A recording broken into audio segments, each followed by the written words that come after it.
지난주 수요일 날 저녁에는 이제 우리가 크로스의 7과 앞부분 3개의 그림을 우리가 살펴보았었는데요. 첫 번째 그림이 이 그림이었죠. 이 그림이 이제 하나님께서 이스라엘 백성들을 애굽에서 종살이하고 있을 때 그들을 이렇게 구원해 내셔가지고 시내산으로 인도하시고 그 언약을 맺은 다음에 이제 광야에서 40년 동안 생활을 하게 하시고, 그리고 나서 결국은 그들을 하나님께서 아브라함과 이삭과 야곱에게 약속하신 대로 언약을 맺으신 대로 가나안 땅으로 인도하셨다고 하는 것을 보여주는 그림이 이 그림입니다. 그래서 제가 이 그림을 설명을 드리면서 어떤 말씀을 드렸냐면, 하나님께서 이스라엘 백성들에게 이렇게 하신 이유는 뭐냐? 그들이 특별하게 다른 타 민족보다 우수해서 훌륭해서 믿음이 좋아서 그렇게 하신 것이 아니라고 말씀을 드렸습니다. 오히려 이스라엘 백성들이 하나님을 떠나 살았을 때, 하나님을 모르고 살았을 때, 잊고 살았을 때 그들이 영적으로 어린아이 같았을 그 상황에서 하나님께서 그들을 구원해 내주셨다라고 이렇게 말씀을 드렸었죠. 그래서 이 그림의 제목이 내가 내 아들을 애굽에서 불렀다. 아들이라고 하는 말은 어린아이를 말하는 거예요. 어릴 때 내가 애굽에서 내 백성들을 불러내었다라고 하는 것이 이 그림의 제목이라고 말씀을 드렸습니다. 그리고 7과 이제 두 번째 그림이 바로 이 그림이죠. 이 그림은 뭘 우리에게 보여주냐면, 하나님께서 이스라엘 백성들을 광야로 인도하셔가지고 시내산에서 언약을 맺었는데, 그 언약의 성격이 창세기 15장, 12장과 15장에서 아브라함과 맺은 언약과는 좀 다른 언약이다라고 하는 것을 이 그림이 보여준다고 했습니다.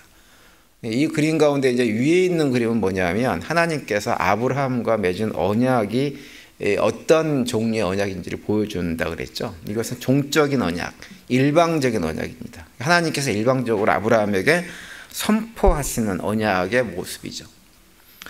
그래서 반면에 이제 아래에 있는 그림은 어떤 그림이냐면, 하나님께서 이스라엘 백성들과 시내사에서 맺은 언약의 성격을 보여준다고 그랬어요. 이 언약의 성격은 한마디로 얘기하면 쌍방 언약입니다. 횡적 언약이라고 얘기도 하는데 쌍방 언약입니다. 그래서 이 언약은 하나님께서 일방적으로 이스라엘 백성들에게 약속을 해주시는 것이 아니라, 하나님의 백성이 된 이스라엘 백성들도 이제는 하나님께서 주시는 언약의 말씀, 율법들을 가지고 삶의 자리에서 순종하는 방식으로 응답을 해야 됩니다. 하나님에게. 그래서 그 화살표가 하나님께서 이스라엘 백성들에게도 가고 이스라엘 백성들에게서 하나님에게도 올라가게끔 되어 있죠. 쌍방 언약입니다. 근데 이 언약이 하나님께서 그냥 구원해 내셔가지고 이렇게 하나님의 어떤 특별한 방식으로 이렇게 언약을 맺은 것이 아니라, 이 쌍방 언약은 이미 고대 사회에서 많은 나라와 나라의 어떤 전쟁 관계나 이런 걸 통해 가지고 한 나라를 정복하게 되어지면 정복자 왕이 피정복 백성들과 맺는 언약, 조약의 방식과 같은 방식이라고 말씀을 드렸습니다. 그래서 그 언약의 그 조약의 어떤 형식을 보여주는 것이 바로 이제 세 번째 그림이죠. 이 그림이죠. 그래서 이 그림에 보시면 이제 하나님이 맨 위에 계시고 밑에 이스라엘 백성들이 쭉 둘러서 있습니다. 그리고 어딜 바라보고 있냐면 시내산을 바라보고 있죠. 그런데 시내산 구름 밑에 보면 이렇게 돌판처럼 하얗게 된 부분이 있는데, 이것이 돌판이 아니라 하나님께서 이스라엘 백성들과 얻은 언약의 내용을 보여주고 있는 거예요. 그런데 이 돌판 하얀 부분을 보면 1번부터 6번까지 번호가 위에서부터 1, 2, 3은 뭐가 그려져 있냐면 돌판, 십계명 돌판 2개가 딱 그려져 있고 4, 5, 6 이렇게 번호가 적혀져 있어요. 이게 뭐냐면, 고대 사회에서 한 나라가 한 나라를 정복해서 정복자 왕과 피정복 백성들과 언약을 맺을 때 반드시 들어가야 되는 6가지 조항을 기록하고 있다고 했습니다. 그래서 1번은 뭐냐면 전문이에요. 내가 어느 나라의 왕이다. 하나님 앞에 서면 내가 너희들의 하나님이다. 천지만물을 창조한 하나님이다. 이렇게 선포하는 거죠. 두 번째는 역사적 진술이라고 했어요. 역사적 진술은 뭐냐면, 내가 너희들을 위해서 무엇을 했는지를 얘기를 하는 거예요. 내가 너희들을 정복해서 이제 너희가 내 백성 되었다. 이렇게 얘기하는 거예요. 왕의 입장에서 보면. 근데 하나님은 뭐라고 말씀하시냐면 내가 너희들을 종살이하던 애굽 땅에서 구원해냈다. 이 말씀을 역사적 진술에서 얘기합니다. 그러면서 세 번째 십계명 돌판 그림이 있는 거기에는 뭐냐면 내가 너희들을 구원해냈으니 이제부터는 너희들이 내 백성됨을 기억하고 내 백성처럼 이렇게 살아야 된다라고 하는 율법 조항들을 쭉 적어주신 것이 세 번째 내용입니다. 그리고 이제 네 번째 사안은 뭐냐면 율법을 다 말씀하신 다음에 내가 너희들에게 준 이 율법의 말씀을 반복해서 읽고 또 읽고 자녀들에게도 열심히 가르쳐가지고 이 언약을 잊어버리지 않도록 해라 라고 하는 보존하고 제독한 반복해서 읽어야 된다라고 하는 걸 강조하는 내용을 집어넣습니다. 그리고 다섯 번째는 뭐냐? 증인을 세워요. 하나님은 이스라엘 백성들과 언약을 맺으면서 천지 만물을 가지고 증인을 세웠다라고 말씀을 해주고 있죠. 그걸 지난 시간에 이제 우리가 살펴봤죠. 그리고 여섯 번째는 뭐냐? 마지막 여섯 번째는 너희들이 나와 맺은 이 언약을 잘 지키면 내가 너희들에게 지키라고 준 율법을 잘 지키면 복을 받겠지만 만약에 너희들이 이것을 제대로 지키지 않으면 너희들의 삶이 저주 가운데 떨어질 것이다 라고 하는 복과 저주를 선포하는 것이 마지막 여섯 번째 단계입니다. 이것이 이제 하나님과 이스라엘 백성들이 시내산에서 맺은 언약의 내용이라고 하는 것을 지난 시간에 이제 우리가 쭉 살펴봤는데요. 이제 오늘은 7과 네 번째 그림을 살펴볼 텐데요. 우리가 앞서서 이제 세 개의 그림을 살펴보면서 하나님께서 이스라엘 백성들에게 규정을 딱 말씀해 주시면서 너희들이 이 규정대로 살면 복을 받고 불순종하면 저주를 받을 것이라고 말씀을 하셨는데 하나님께서 왜 그렇게 말씀을 하셨는지를 우리에게 보여주는 그림이 이 네 번째 그림이에요. 네 번째 그림. 네 번째 그림은 바로 이 그림이죠. 왜 하나님께서 이스라엘 백성들에게 순종하라고 요구하시는가? 그래서 그림의 제목이 뭐냐면 순종 왜 그리고 어떻게 라고 하는 것이 네 번째 그림입니다. 오늘은 이 그림 하나만 가지고 설명을 드리려고 합니다. 근데 이 그림은 위에 보시면 이스라엘 백성들을 대상으로만 말씀하고 있는 내용이 아니라 구약 백성뿐만 아니라 똑같은 구약 백성과 똑같은 방식으로 새 언약 백성된 우리들에게도 동일하게 적용되어지는 것이라고 하는 것을 이 그림이 우리에게 보여줍니다.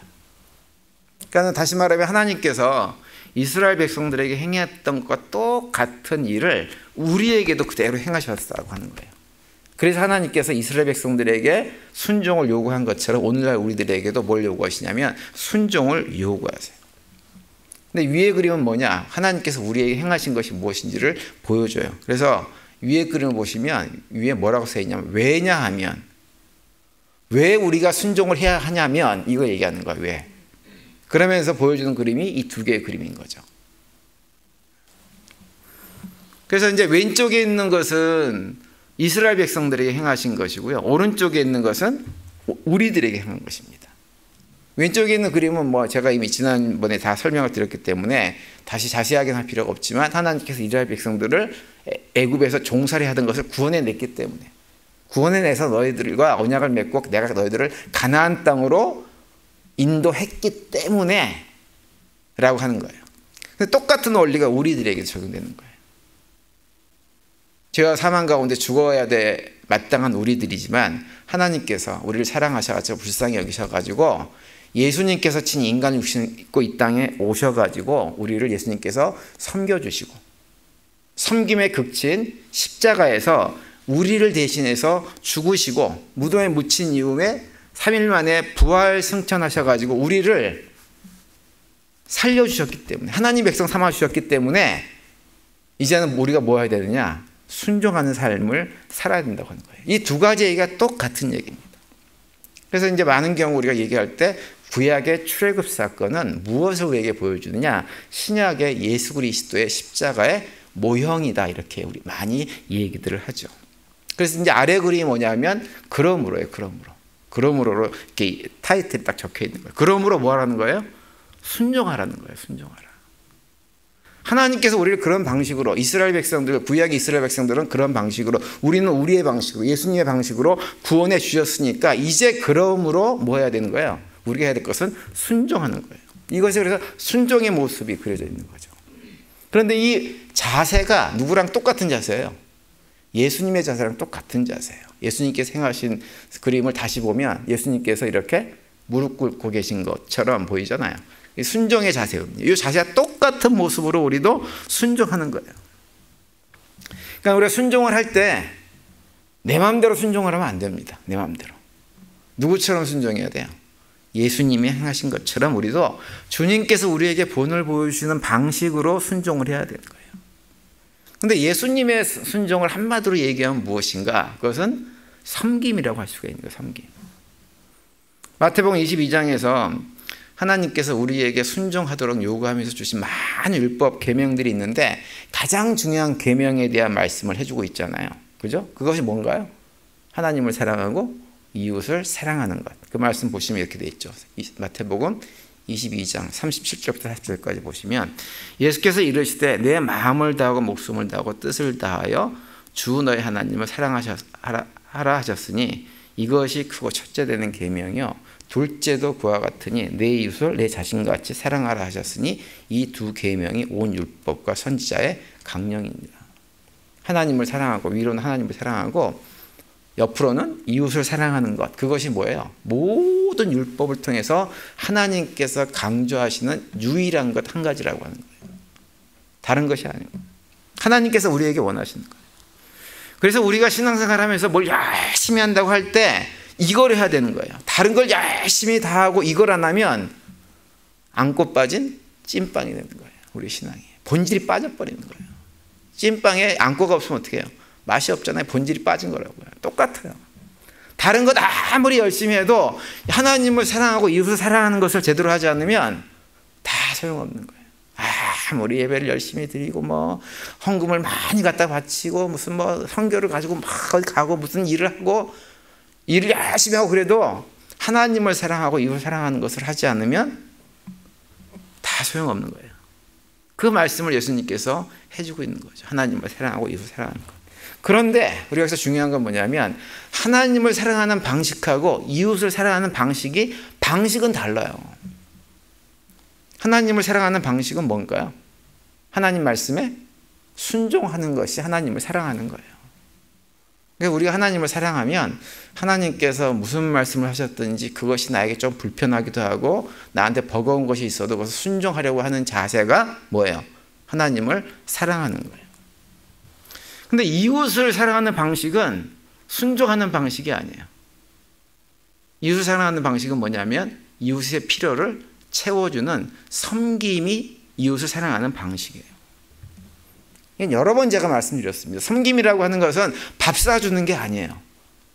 밥 사주고 나서 나오면서 저 인간은 맨날 나만 돈을 내게 만들어 라고 욕하면 아무 소용이 없는 거잖아요. 그죠? 밥 사주는 게 아니에요.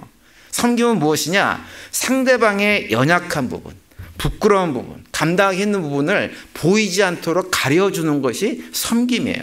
드러나지 않도록 씻어주는 것이 섬김이에요. 그것을 대표적으로 보여주는 게 뭐라 그랬어요? 예수님의 세족식이라고 그랬죠. 세족식. 그건 발 닦아주라는 것이 아니에요. 가장 그 사람에게 더러운 부분을 씻어주는 것, 그것을 위해서 예수님께서 이 땅에 오셨단 말이에요. 그것이 뭐예요? 우리에게는 죄의 문제잖아요. 이것을 없는 것처럼 만들어주려고. 실제로는 여전히 우리가 죄인인데 죄인으로 죄를 짓고 살아가는데 그것이 없는 것처럼 만들어주시기 위해서 이 땅에 오셨다고요. 그게 세족식을 그 통해서 우리에게 보여주면서 뭐라 그랬어요? 너희도 이와 같이 하라. 그러니까 우리의 섬김은 바로 그런 내용이어야 되는 거예요. 그래서 그걸 통해 보여주는 또 한 가지 예는 뭐냐면 선한 사마리아 사람 비유를 통해서 우리에게 그것을 보여주고 있는 거죠. 그러니까 섬김을 통해서 우리는 이웃을 사랑하는 거예요.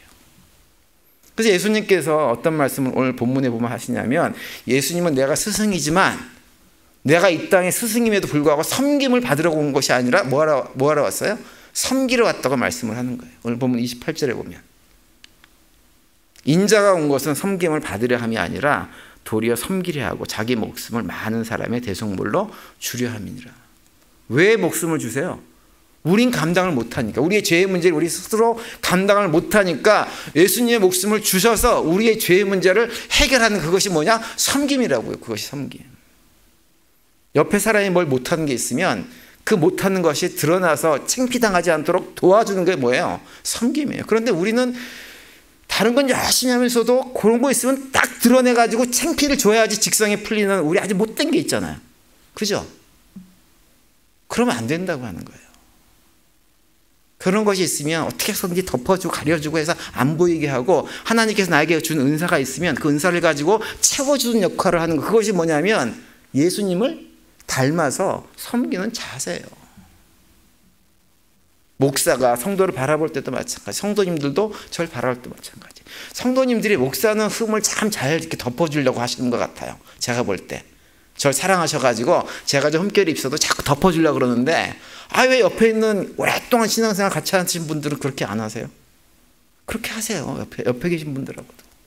특별히 아내들은 남편은 아내를 좀 그렇게 하세요.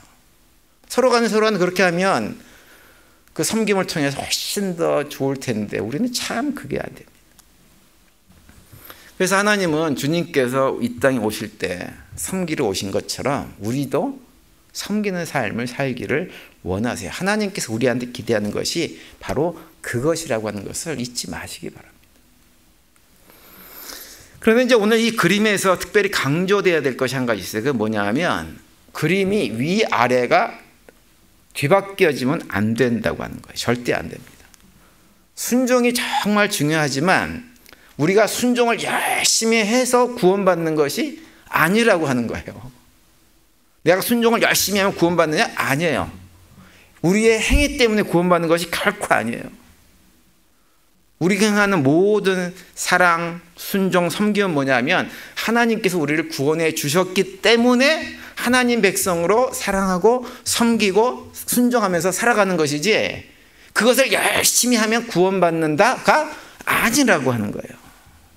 이 그림이 그것을 분명하게 보여줍니다. 그것을. 우리는 왜 순종해야 되느냐? 하나님께서 이미 나를 구원해서 하나님 자녀, 하나님 백성 삼아 주셨기 때문에 이제는 하나님 마음을 기억하고 하나님께서 원하시는 삶을 살아가는 거예요. 그래서 우리가 이렇게 얘기할 수 있어요. 하나님은 이스라엘 백성들을 행위에 의해서 구원해 주신 것이 아니라 그들의 행위를 위해서 구원해 주셨다고 하는 거예요. 하나님 백성으로 바른 행위를 하며 살 수 있게 만들기 위해서 그들을 구원해 주신 거예요. 구원 행위가 돼서 구원한 것이 아니라. 우리도 마찬가지예요. 우리도 우리의 행위에 의해서 행위가 훌륭해서 구원해 주신 것이 아니라 구원받을 때는 참 보잘것없었지만 저게 인간 될까 싶은 모습으로 살았지만 하나님께서 그런 우리들을 하나님 백성 삼아 주셔가지고 이제는 하나님 백성답게 살 수 있게 만들기 위해서 우리를 구원해 주신 거라고요. 그 마음을 우리가 기억을 해야 됩니다. 그래서 이걸 기억하고 있으면 우리는 구원을 잃어버릴까 봐 전전긍긍할 필요가 없어요.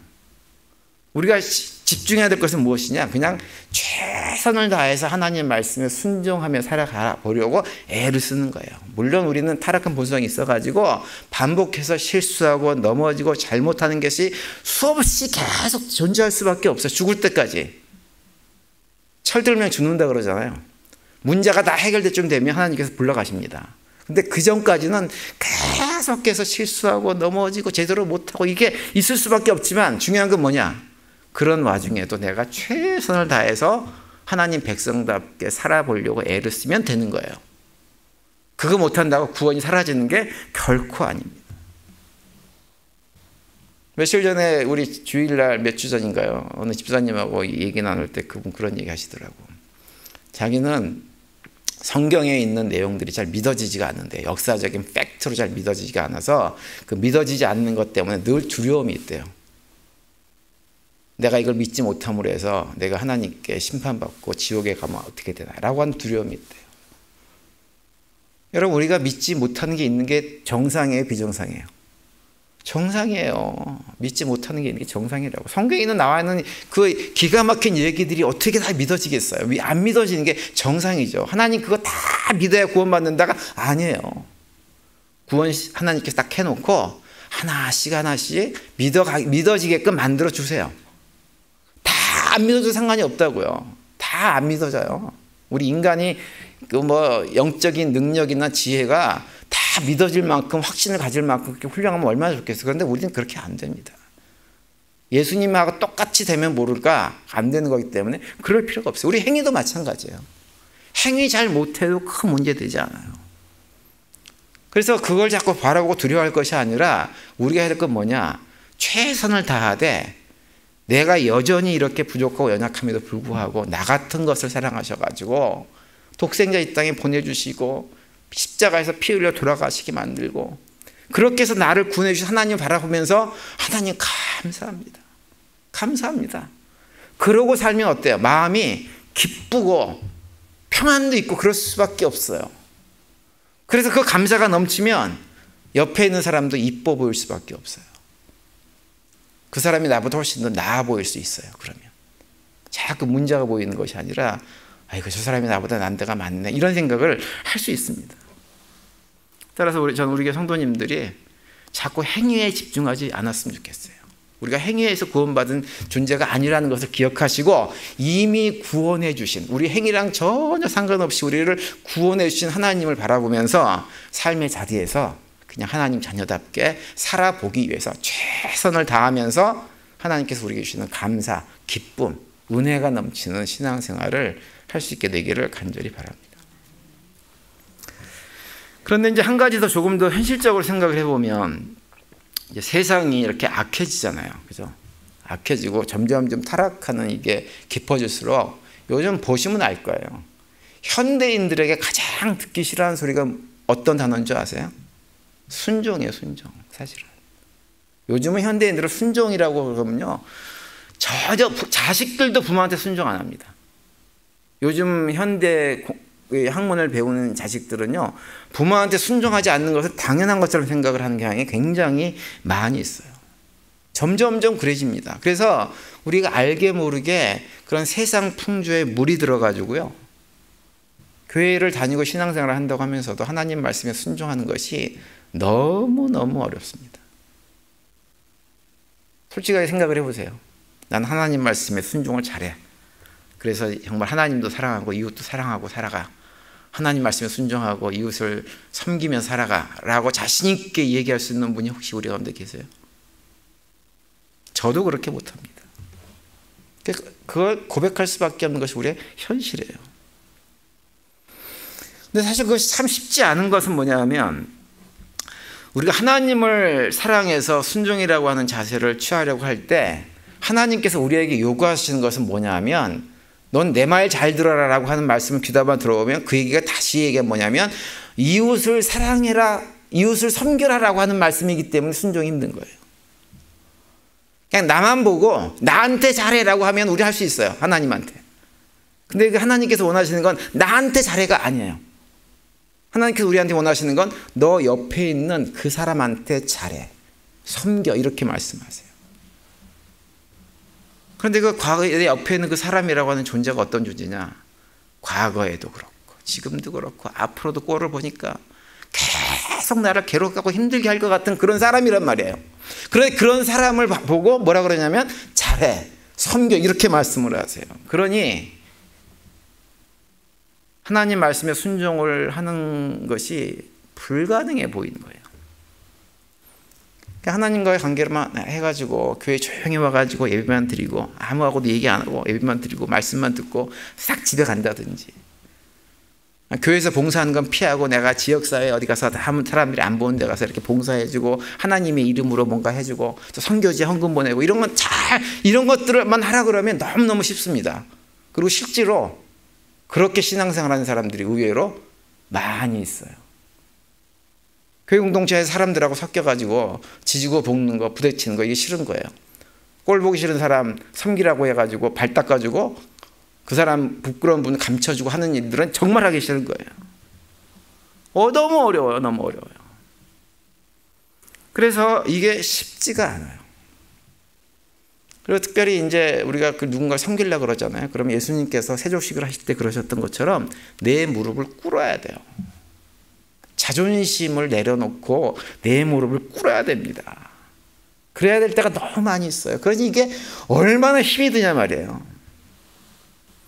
하나님한테 내가 모든 걸 다 포기할 수 있어라고 하는 사람도 이웃한테 그렇게 해야 된다라고 하면 생각이 달라져요. 쉽지가 않아요. 근데 우리가 기억해야 됩니다. 우리가 하나님한테는 한다고 하면서 이웃한테 못한다는 얘기는요, 하나님에게도 안 한다는 얘기예요. 그것은 이웃에게 못하면 하나님에게도 안 하고 사. 근데 이게 안타깝게도 우리의 현실이란 말이에요. 그러다 보니까 늘 좀 미안한 마음이 있고 부끄러운 마음이 있고 여기에 대한 죄책감을 우리가 늘 가지고 살아갑니다. 그래서 하나님께서 우리의 그런 연약함들을 아셔가지고요, 우리를 좀 그래도 훈련시켜 보시겠다고, 세워 보시겠다고 성경을 보면 만들어 놓은 장치들이 있어요. 이건 예전에 제가 한번 말씀을 드린 거예요.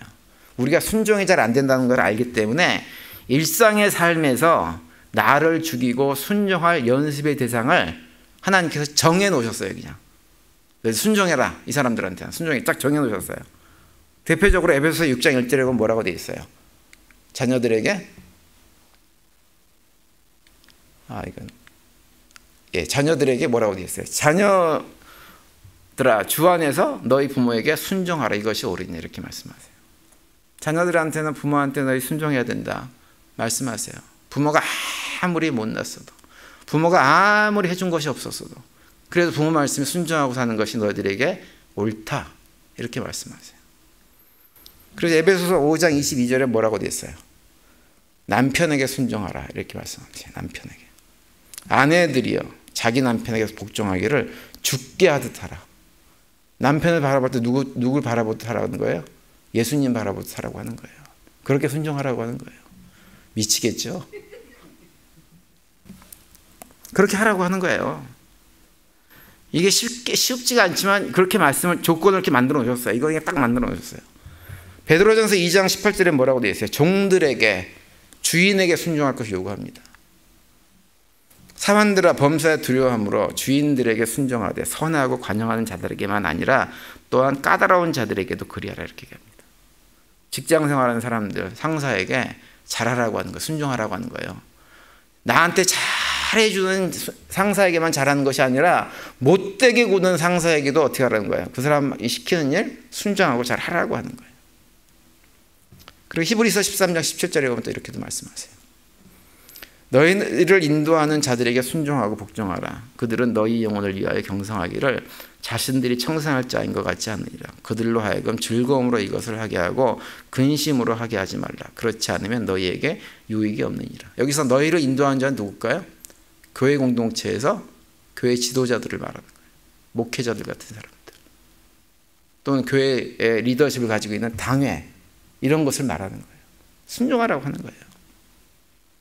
마지막으로 로마서 13장 1절에 보시면 세상 권세, 세상 통치 권세에게 순종하라고 또 말씀하세요.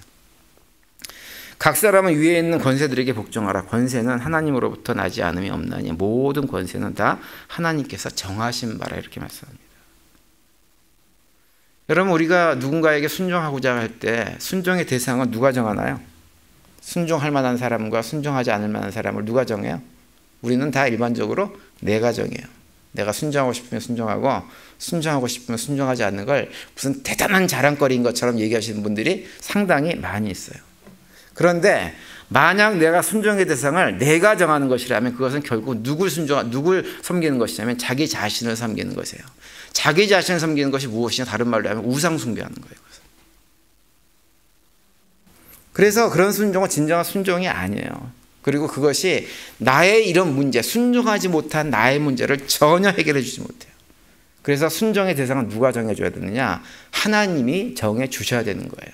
그리고 하나님이 정해주신 순종의 대상에게 순종할 수 있을 때 우리가 조금이라도 순종을 못하는 내가 죽어질 수가 있게 되는 거예요. 그래서 예전에 제가 교단에 대해서 공부할 때도 그런 말씀 드렸지만, 교회 성도들은 교회 지도자들에게 순종을 해야 돼. 특별히 공동회를 통해 가지고 당연을 뽑았으면 당연들이 교회에 관해서 결정한 것에 대해서는 믿고 신뢰해야 됩니다. 그리고 어떤 결정을 내려도 거기에 함께 동참해서 따라야 돼요.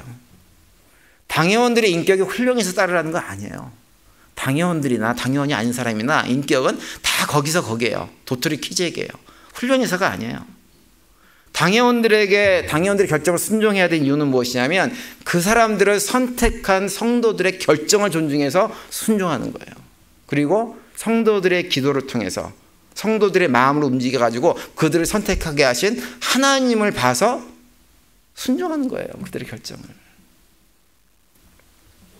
그래서 당회원 개인들이 무슨 권위를 가지고 내가 당회원이니 그러면서 뭘 요구하고 명령하면 그건 들을 필요 없어요. 그건 들을 필요 없지만 그것이 아니라 당회라고 하는 공의회를 통해서 뭔가 결정됐다고 하면 그것은 우리가 지켜야 됩니다. 자, 여러 번 말씀드렸지만 저는 목회를 하면서 원칙이 뭐냐면 당회에서는 무엇을 결정해도 그것이 목사 저에게 심각한 피해를 가져온다든지 제 마음에 정말 안 들어가지고 내가 도저히 견딜 수 없는 문제를 결정한다고 해도 저는 당회 결정을 따를 거예요. 순종해서 100% 당회에서 하라는 대로 할 거예요. 그것이 저의 결심이에요. 제가 처음 목회를 시작할 때부터 지금까지. 특별히 미국 장로교에 들어와 가지고는 더욱더 그 생각을 아주 굳혔습니다. 그리고 당회보다 상급 기관인 노회의 결정은 두말할 것도 없어요. 노회에서 뭘 결정하면요, 목사는 죽었다 그러고 따라야 됩니다. 저는 우리 성도님들도 그런 것들을 잘 생각을 해보셨으면 좋겠어요. 교회에서 뭘 결정을 했는데 자꾸 따르지 않고 싶어하는 마음이 있다고 한다면 그것은 성도들의 마음을 움직여서 세운 어떤 공예, 회의체, 의사결정기관을 따르지 않는, 결국 하나님을 따르지 않는 불순종한 것과 똑같은 것입니다. 사실 우리가 가만히 생각해 보면요, 이게 뭐 부모가 됐든지 남편이 됐든지 교회 공동체 지도자가 됐든지 혹시 서로 또는 뭐 나라, 국가에서 어떤 지도자들이 우리에게 순종을 요구할 때 순종을 요구하는 내용을 가만히 보면요, 정말 심각한 문제는 거의 없어요. 다시 말하면 죽고 사는 문제로 순종을 요구하는 경우는 거의 없어요. 다 어떤 문제냐 보면 사소한 의견의 차이가 있는 것들이 순종이 요구되는 경우가 참 많아요. 큰 문제가 아니라고 하는 거죠. 그런데 그 사소한 의견 때문에 나는 당신하고 생각이 달라, 난 당회하고 생각이 달라, 난 목사하고 생각이 달라, 난 남편하고 생각이 달라, 난 부모하고 생각이 달라라고 하는 그 생각이 다른 거 그 하나 때문에 어떻게 하냐면 죽을 듯이 싸우는 거예요. 죽을 듯이. 생각이 다른 것뿐인데, 상대방이 완전히 틀린 것도 아니고 나랑 생각이 조금 다른 것뿐인데. 근데 성경에서 얘기하는 순종하라고 하는 것은 그런 의견 대립이 있을 때 양보하라는 얘기입니다. 근데 우리가 제가 지난번에 말씀드렸지만 또 이걸 오해하지 말아야 돼요. 순종을 요구하는 쪽, 그러니까 순종을 받아야 되는 쪽은 또 그렇다고 해서 아무거나 다 요구할 수 있느냐? 그건 또 아니에요. 조건이 있어요. 남편이 아내의 순종을 원한다면 남편은 아내를 어떻게 해야 돼요? 뭘 요구할 때 무엇을 전제로 하냐면 아내를 지극히 사랑한 걸 전제로 요구하는 거예요. 사랑하는 마음으로 요구하는 것이지 부려먹을 마음으로 요구하는 것은 결코 아니란 말이에요. 그러면 안 되는 거예요. 부모나 상급자들도 마찬가지예요. 자녀들이나 일꾼들에게 뭔가를 요구할 때 그 자녀와 일꾼들이 노여워할 내용들을 요구해서는 안 돼요. 그게 성경의 말씀이에요. 국가 권력도 마찬가지예요. 그래서 에베소서 6장 4절에 보면 이렇게 얘기하죠. 또 아비들아 너희 자녀를 노엽게 하지 말고 오직 주의 교훈과 훈계를 양육하라, 이렇게 말씀하세요. 자녀들을 노엽게 하면 안 돼요. 주님께서 원하시는 것, 주님 말씀으로 잘 양육하고 훈계하고 하는 목적으로 뭔가를 요구하는 것이지, 부모 욕심에 막 애를 갖다가 막 그냥 좋은 대학 가야 된다고, 좋은 직장 들어가야 된다고 막 쥐잡도 잡고 막 이러면서 순종을 요구하는 것은 성경에서 하라고 말씀 안 하세요. 예전에도 말씀드렸는지 모르지만 오직 하면 16살 먹은 아이가 엄마를 죽입니까? 한국의 현실입니다. 몇 년 전에 일어났던 사건이에요. 그 아이가 전교에서 1, 2등 하는 아이예요. 성적 떨어졌다고 애를 쥐잡도 잡았어요. 그러니까 얘가 돌아가지고 결국 엄마를 죽였어요. 그런 일이 벌어지면 안 되는 거예요. 아무리 부모라고 해도 자녀들한테 그걸 요구하는 것이 아니라 자녀가 노여하지 않는 범위 안에서 정말로 그 자녀를 잘 양육하기 위해서 해야 되는 것이지, 하나님 말씀을 딱 정해져 놓고 있는 거예요. 그런 식으로 하면 안 된다고 하는 거예요. 국가 권력이나 공동체 지도자들도 다 마찬가지입니다. 에베소서 5장 25절에 보면 남편들에게도 이렇게 얘기하죠. 남편들아 아내 사랑하기를 그리스도께서 교회를 사랑하시고 그 교회를 위하여 자신을 주신같이 하라. 남편들에게 뭐 하라는 거예요? 아내를 위해서 죽어라, 이렇게 죽어라. 저도 못 죽지만요, 참 남편들 아내를 위해서 못 죽습니다. 그 자존심의 그것이 얼마나 센지요. 그게 시퍼렇게 살아가지고 그냥 조금만 건드렸다 하면 그냥 화딱지가 나가지고 막 뭐라 그러잖아요, 아내한테. 죽어야 돼요. 주님께서 우리를 위해서 죽으신 것처럼 아내를 위해서 죽으란 얘기예요, 죽으라고. 그런 마음으로 아내를 대하면서 순종도 요구하는 거예요. 아내들은 그런 관계 속에서 의견 차이가 있으면 그래, 남편이 생각이 있겠지 라고 따르라고 하는 것이 성경 말씀이지, 죽고 사는 문제 때문에 그런 것들을 다 지키라고 말씀하시는 것은 아니라고 하는 것입니다. 그래서 예전에도 말씀드렸을 거예요.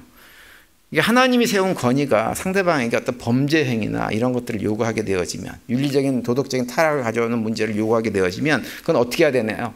그것은 고발해야 돼요, 사회법에. 그건 가만 놔두면 안 돼요. 한 번 정도 봐주지만 두 번, 세 번 요구하면 고발해야 됩니다. 그래서 감옥에 넣어버려야 돼요. 그건 그렇게 해야 되는 거예요. 그걸 갖다 순종한답시고 그냥 다 지키라고 하는 얘기는 성경에 그 어디에도 없어요. 그래서 가정폭력, 공금유용, 착취, 학대 이런 것들은 순종의 내용이 아니에요. 그런 일이 일어나면 안 된다고 하는 거예요. 하나님께서 그런 걸 순종하라고 요구하지 않습니다. 다만 이제 의견 차이가 있고 생각의 차이가 있고 좀 이런 차이가 있으면 그때 따르는 거예요. 그걸 요구하시는 거예요. 그러면 근데 우리 인간은 그것만 해도 무엇이 중요하면 내 안에 있는 자존심이 무너집니다. 근데 그게 무너져야 예수님처럼 우리도 진정으로 섬기는 삶을 살 수가 있게 돼요. 무릎을 꿇을 수가 있게 되는 거예요. 하나님께서 이 장치를 마련해 주셨기 때문에 저는 우리 성도님들이 그 장치를 잘 이용해서 예수님을 닮아가는 일에 유익하게 사용했으면 하는 그런 바람입니다. 하나님은 우리에게 이런 것들을 요구하신 이유는 딴 데 있지 않아요. 우리를 사랑해서 그래요. 그래서 우리에게 다 유익하기 때문에 이런 걸 요구하세요. 순종의 대상에게 유익한 건 아무것도 없어요. 내가 남편에게 순종하고 부모에게 순종하고 교회 지도자에게 순종하고 국가 권력에게 순종하면 그 유익이 다 나한테 오는 것이지 상대방에게 가는 것은 아무것도 없어요. 상대방에게 갈 것 같지만 결국은 나한테 오는 거예요. 내가 죽어짐으로 그리스도를 특별히 우리들은 닮아가는 관계 속에서 하나님 안에서 세상 사람들이 알 수 없는 정말 기쁨들을 누리며 살 수 있기 때문에 하나님께서 우리에게 그런 요구를 하고 있는 것입니다. 우리 관계 속에서 생겨지는 모든 문제는 내가 시퍼렇게 살아있기 때문에 생겨지는 문제들입니다. 내가 조금만 죽으면, 나의 그 이고 자존심이라는 게 조금 죽으면 모든 문제들이 거의 해결되어집니다. 제가 예전에 구원에 대해서 설명을 드리면서 그런 말씀 드렸죠. 성경에는 세 가지 구원이 있다고 그랬죠. 기억하세요? 첫 번째 구원은 뭐예요? 이미 완성된 구원이 있어요. 이미 예수 그리스도의 십자가 대속의 은혜로 이미 우리에게 완성된 구원. 그래서 우리가 그 대속의 십자가를 믿으면 어떻게 돼요?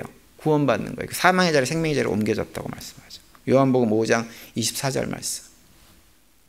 내 말을 듣고 또 나 보내신 이를 믿는 자는 영생을 얻었고 심판에 이르지 아니하나니 사망의 생명으로 옮겼느니라. 이미 옮겨졌다고 하는 거예요. 예수님 말씀을 믿으면 사망의 생명의 자리로 옮겨져서 이미 구원받은 거예요. 다시 말하면 이것은 뭐냐면 하나님과 우리의 관계가 원수였던 관계에서 자녀의 관계로 회복되어 버린 거예요. 그러면 이것이 되어지면 두 번째 우리에게 주어지는 구원이 있어요. 그건 뭔가요? 이미 주어진 구원이 있다고. 완성된 구원. 또 하나 미래에 올 부활이라고 하는 구원. 육체의 구속으로부터 벗어나서 이제 참된 자유를 누리는 진짜 예수님께서 재림하실 때 경험되어질 구원은 약속되어져 있기 때문에요. 이미 우리가 신경 쓰지 않아도 이미 그건 자동으로 주어지는 거예요.